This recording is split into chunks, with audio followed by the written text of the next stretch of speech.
इसीलिए उनको अंगार कहते हैं, क्योंकि वो अपनी शक्ति कुंडलिनी को दे देते हैं। और कुंडलिनी में जो आग है या जो उसकी ज्वालाएं उठती हैं वो शांत है। आपने कभी सुना नहीं होगा कि इस तरह की शांत भी ज्वालाएं होती हैं। एकदम शांत ज्वालाएं हैं, सप्तरंग की होती हैं और एकदम शांत ज्वालाएं हैं और सहस्त्रार में आपको दिखाई देती है ये कितनी शांत है। ये सारा कार्य श्री गणेश ने किया हुआ। तो एक प्रकार वो आपका भी गुस्सा कम कर सकते हैं, आपकी भी नाराज़गी दूर कर सकते हैं। और जब हम नाराज़ हो जाते हैं तो उसमें हम बहक जाते हैं और हमें याद ही नहीं रहता कि हमें क्या करना चाहिए क्या नहीं करना चाहिए। उसमें हम किसी को मार सकते हैं, पीट सकते हैं, किसी को खून कर सकते हैं, कुछ भी कर सकते हैं। उस वक़्त जो कंट्रोल होता है वो श्री गणेश से होता है और श्री गणेश जो है आपके गुस्से को ठंडा कर देते हैं। अब देखिए कि ईसा मसीह भी उसी तरह के हैं कि उन्होंने ये बताया कि सबको क्षमा कर दो। जिसने तुम्हें तकलीफ़ दी उसके प्रति तुम गुस्सा करते हो, पर अगर तुम सबको क्षमा करना एक बार सीख लो कि सबको क्षमा कर दी। जिन्होंने उनको इतना अपमान करके, इतना सता करके और सूली पे चढ़ाया, उनके लिए भी उन्होंने परमात्मा से, अपने पिता से कहा कि हे पिता इनको क्षमा कर दो, क्योंकि ये जानते नहीं हैं कि ये क्या करें। ऐसे जब ईसा मसीह ने कहा तो आप सोचिए जिस लोगों ने उनको क्रूस पे चढ़ाया, इतना परेशान कर दिया, उनके लिए भी उन्होंने इतनी क्षमा की वृत्ति ली। सो ये उनका एक चरित्र है, एक स्वभाव है। और दूसरा भी ईसा मसीह का चरित्र ऐसा है कि जब लोग उनके मंदिर के सामने बैठ करके और चीज़ें बेच रहे थे, जैसे अपने यहाँ भी है, मंदिरों में लोग जाते हैं तो वहाँ चीज़ें बेचते हैं और वही चीज़ चढ़ाते हैं। जैसे एक नारियल को चढ़ाया फिर ला कर उसको बेचते हैं, माने उसका बिजनेस बना लेते हैं। तब उन्होंने हाथ में एक खंडर लेके सबको मारा और कहा कि तुम ये बिजनेस नहीं कर सकते, तुम्हें अगर करना है तो ठीक है, जो कुछ भी है वो स्वच्छ तरीके से होना चाहिए। ये नहीं कि जो आप भगवान को चढ़ा रहे हैं उसको लाकर फिर बेच रहे हैं, जो हार भगवान को चढ़ा रहे हैं उनको लाकर फिर बेच रहे हैं। इस तरह की चीज़ उन्होंने कहा बिल्कुल ही गलत बात है। और इतना उन्हें क्रोध आया कि उन्होंने हाथ में हंटर लिया और उसको सबको तड़ातड़ मारना शुरू कर दिया। ये दूसरी साइड है। ऐसे ही श्री गणेश की भी एक दूसरी साइड है।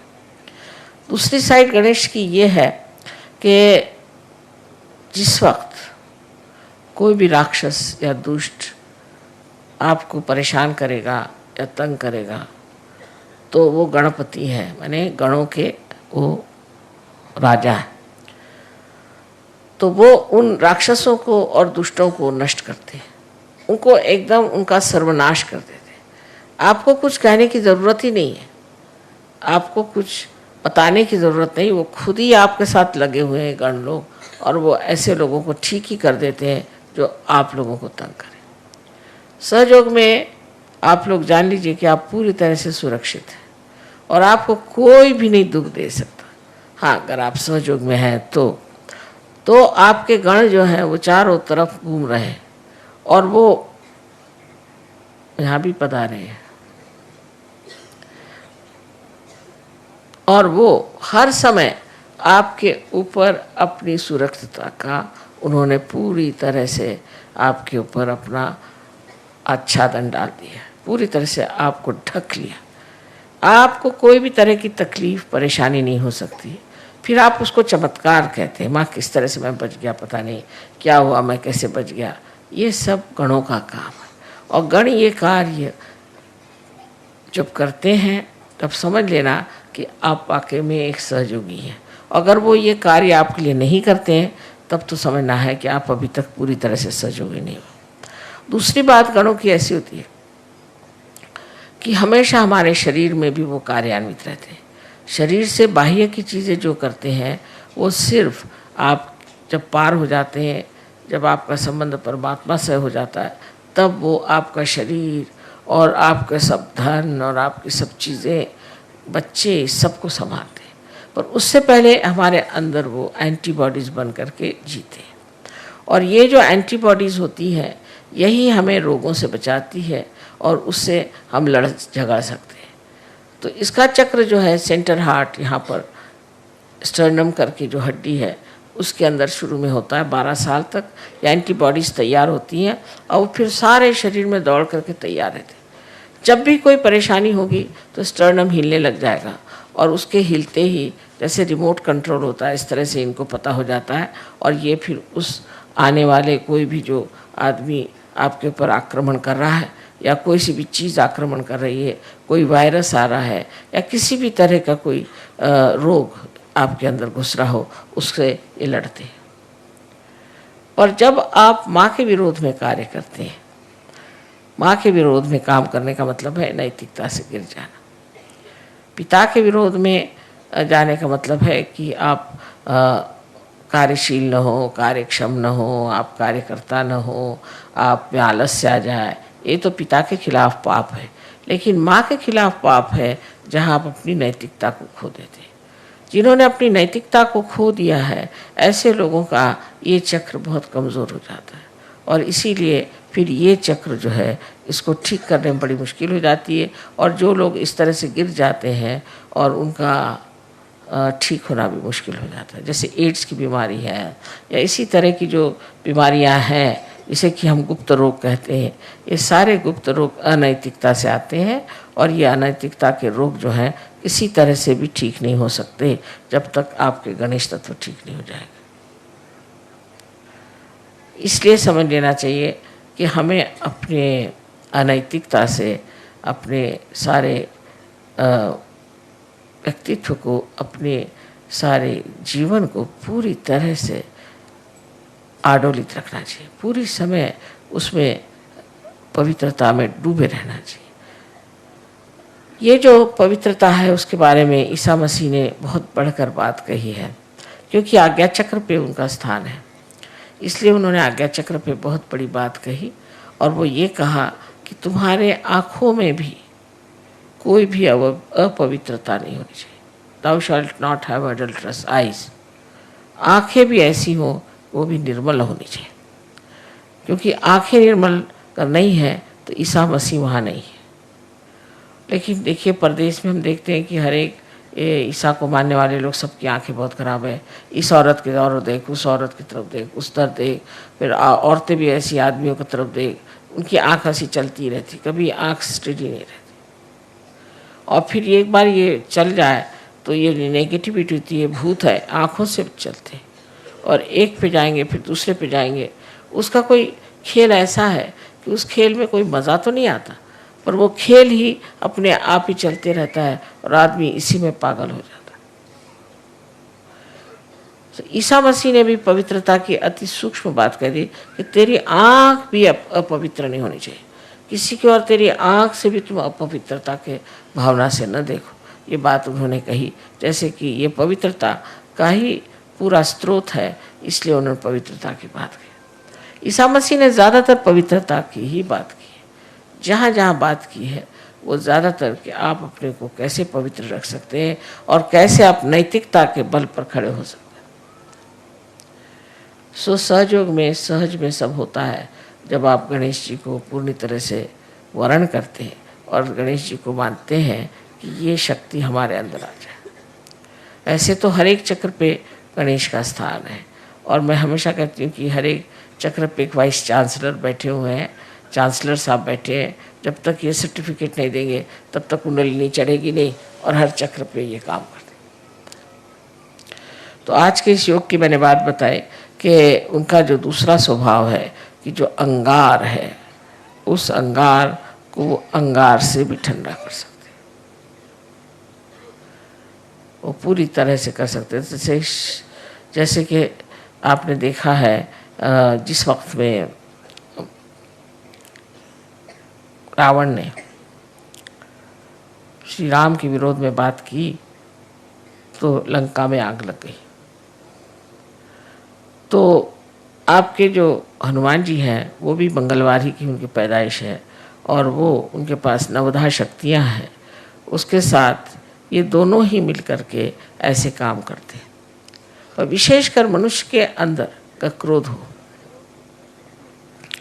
तो उस क्रोध को कैसे शांत करना चाहिए, ये श्री गणेश जानते हैं। और वो फिर इस तरह से उस पर युक्तियाँ करते हैं, उस पर ऐसे ट्रिक्स करते हैं कि वो आदमी एकदम हताश होकर के और फिर मान जाता है कि मैंने जो किया वो गलत किया, मुझे ऐसा नहीं करना चाहिए। तो जो गर्म तबीयत के लोग होते हैं उनको भी ये ठीक कर सकते हैं। और इसीलिए इस दिन जब मंगलवार किसी पे अगर मंगली हो तो उसको कहते हैं कि तुम कोरल का जो पत्थर होता है जिसे मूंगा कहते हैं वो पहनिए, वो भी गर्म होता है। मूंगे का पत्थर पहने गर्मी से गर्मी मारी जाती है। वैसे भी आप देखिए कि जितने भी गर्म देश है वहाँ लोग मिर्चा बहुत ज़्यादा खाते हैं। कहीं भी जाइए आप, अगर आप इंडिया में जाइए तो है ही, साउथ इंडिया का खाना इतना मिर्चे वाला होता है कि आप खा ही नहीं सकते। और अगर आप और जगह जाइए, चाइना में भी जो साउथ का चाइना है जैसे कैंटोन वगैरह, वहाँ बिल्कुल बहुत मिर्ची खाना होता है। इसी प्रकार आप इटली में भी जो साउथ है या फ्रांस में साउथ है वहाँ लोग बहुत मिर्चा खाते हैं।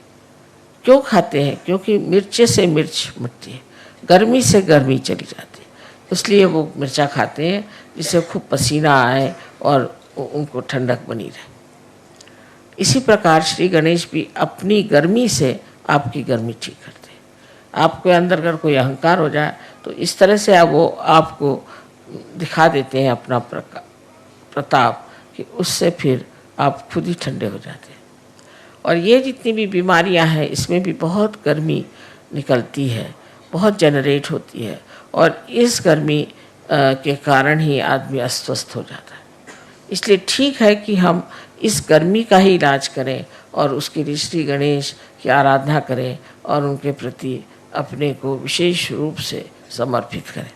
आज का दिन बहुत ही बड़ा मैं सोचती हूँ जो ये 3 चीज़ों का योग यहाँ हो गया कि आज ही ईसा मसीह का जन्म है, आज ही मंगलवार है, आज ही श्री गणेश का भी जन्मदिन है, और आप लोग सब गणपतिपुरे में आए। ये सब कुछ इस कदर बन गया आज कि मुझे इससे बड़ा सहज में ही जो एक चमत्कार होता है ऐसे लग रहा है कि बड़ा भारी चमत्कार है कि इस वक्त सब लोग आए। पर उसमें तकलीफ भी हो गई कि सब यहाँ पर इतने लोग भीड़ कर गए थे कि हम तो जाम में फंस गए और देर हो गई। पर देर या कोई सी भी चीज़ होती उसमें सबूरी की बात है। हम तो हमेशा सोचते हैं कि जो समय हमारे नियत है वही समय पूजा होगी, उससे पहले हो ही नहीं सकती। तो इसलिए जो चीज़ नियति का है उसको क्यों बदला जाए, उसके तरफ लड़ाई झगड़ा करने से फ़ायदा क्या। जो है सो है, जिस वक़्त में जो होगा तब हो जाएगा, तब पूजा हो जाएगी। उसमें अब इस वक्त पूजा नहीं हो रही, ये टाइम था, हम कोई घड़ी के गुलाम तो है नहीं। लेकिन इसके फ़ायदे कितने होते हैं ये आप आगे जाकर देखेंगे कि अगर आप टाइम का गुलामी नहीं करें तो बहुत कुछ सहयोग फैल सकता है। पर जो आदमी टाइम की गुलामी करता है वो कभी सहयोग नहीं फैला सकता, क्योंकि उसको हमेशा रहता है ये टाइम में ये करना है, ये टाइम में करना है, और सहयोग के लिए उसको टाइम ही नहीं मिलता। पर जो कहेगा कि मुझे सहयोगी करना है तो पूरा टाइम उसके लिए पड़ा हुआ है और पूरी चीज़ बढ़िया तरीके से हो जाती है। पर इस पर सिर्फ बात यह है कि एक तो अनुभव होना चाहिए, और अनुभव होने के बाद उस पर विश्वास होना चाहिए। ऐसी ऐसी चीज़ें घटित हो जाती हैं। बहुत लोग सुबह से शाम तक मुझे अपने चमत्कार बता रहे थे कि माँ मैं तो परेशान था कि जा रहा हूँ, कब मुलाकात होगी, वो आएंगे। देखता क्योंकि सामने ही चले आ रहे। किसी भी चीज़ की आपके मन में इच्छा हो जाए वो चीज़ पूरी हो सकती है, पर विश्वास की बात है। और विश्वास में अंधविश्वास सहयोग में नहीं है, बिल्कुल अंधविश्वास नहीं, श्रद्धा है। जहाँ पर कि हम पूरे दिमाग से सब देखे हैं, जब हमने सब देख लिया और तब भी हम नहीं मानेंगे तो इसे क्या कहा जाएगा? इसे कहा जाएगा कि आप बहुत ही ज़्यादा बेईमान हैं, या आप झूठ बोलते हैं, और या आप महामूर्ख हैं। इनमें से 3 चीज़ें हो सकती हैं कि आप जब सब चीज़ों को देख रहे हैं, उसको जान रहे हैं, वो सब वर्तित हो रहा है, उस पर भी आप उस पर विश्वास नहीं करते, तो फिर आप में कुछ न कुछ खराबी। ये सब देखते हुए आप सोच सकते हैं कि श्री गणेश कितनी बड़ी चीज़ है। और वो इस महाराष्ट्र में 8 अष्टविनायक हैं, जिनकी वजह से इस महाराष्ट्र को बहुत ज़्यादा पुण्य मिला हुआ। लेकिन तो भी लोग इतने पागल हैं, वह इसी के पीछे दौड़ते रहेंगे, यही सब करते रहेंगे, कर्म कांडों में फंस जाएंगे, पर ये नहीं होगा कि सत्य को प्राप्त करें। अब तो आप लोग बहुत नसीब वाले हैं, बहुत समझदार हैं, जो आप लोगों ने सत्य को खोजा और आपने पा ली। लेकिन अब इसको बनाने के लिए आपको चाहिए कि आप गणेश के गुणों को अपने अंदर ले लीजिए। मैं देख रही थी हज़ारों लोग आए थे गणेश जी की पूजा के लिए। इनमें से कितने लोग गणेश जी को जो मानते हैं, कितने लोग ऐसे हैं जिनमें गणेश जी का कोई भी गुण हो, ऐसा कुछ दिखाई नहीं देता। शराब पिएंगे, आपस में लड़ेंगे, झगड़ेंगे, औरतों को सताएंगे, मारेंगे, पीटेंगे, सब करेंगे, और श्री गणेश के अंगारिका में पहुंच गए। अरे आप जब इतनी बड़ी अंगार है तो आप काहे को आए हैं? इसका कोई विचार ही नहीं करता कि हम किसी चीज़ में विश्वास करते हैं तो उसके गुण हमारे अंदर कितने हैं। हाँ, हमें उन पर बड़ा विश्वास है, हम तो इनकी पूजा करते हैं, हम उनकी पूजा करते हैं। अच्छा, पर तुम्हारे अंदर उसके कौन से गुण हैं? ऐसे कोई सोचता है। लेकिन सच्चाई तो ये है कि अगर आप किसी को मानते हैं तो उनके गुण भी आपके अंदर आने चाहिए, और जब तक ये गुण आपके अंदर नहीं आते तब आपका मानना न मानना बराबर है, उसका कोई फर्क ही नहीं पड़ने वाला। आज हम श्री गणेश की पूजा करने वाले हैं, और श्री गणेश और गौरी की पूजा होगी, और इसमें यही जान लेना चाहिए कि गौरी एक कुंडलिनी ही है, महाकुंडलिनी महागौरी है।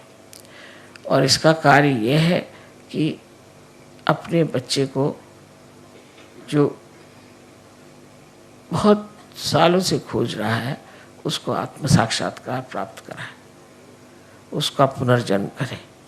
ये इस महागौरी का कार्य है जो आप सबके अंदर उपस्थित है। इसलिए आज हम सिर्फ गणेश जी और गौरी जी की पूजा करेंगे, और बाद में देवी की पूजा होगी।